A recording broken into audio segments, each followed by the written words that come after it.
Vice ganda, pinasaringgan ang TV5 sa It's Showtime.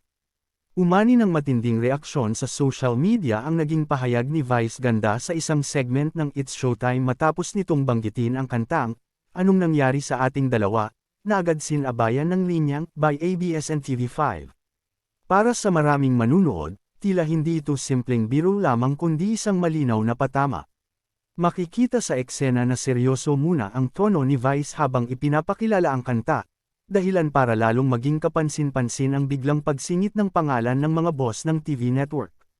Bagamat binalot ito ng ngiti at halakhak, hindi nakaligtas sa mapanuring mata ng netizens ang timing at paraan ng pagkakasabi, na para sa iba ay may bahid ng sarkasmo.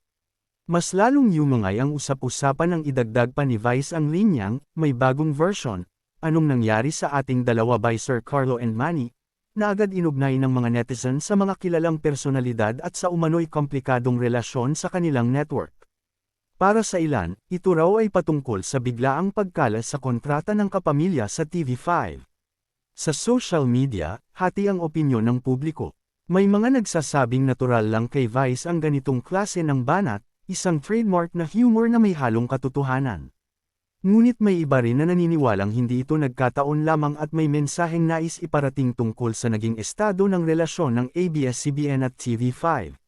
Sa ngayon, wala pang opisyal na pahayag mula sa TV5 o sa kampo ni Vice ganda ukol sa isyu. Gayunpaman, muling napatunayan na sa isang linya, kahit pa binalot ng biro, kayang magpasiklab ni Vice ng diskusyon at intriga na matagal pang pag-uusapan ng madla people.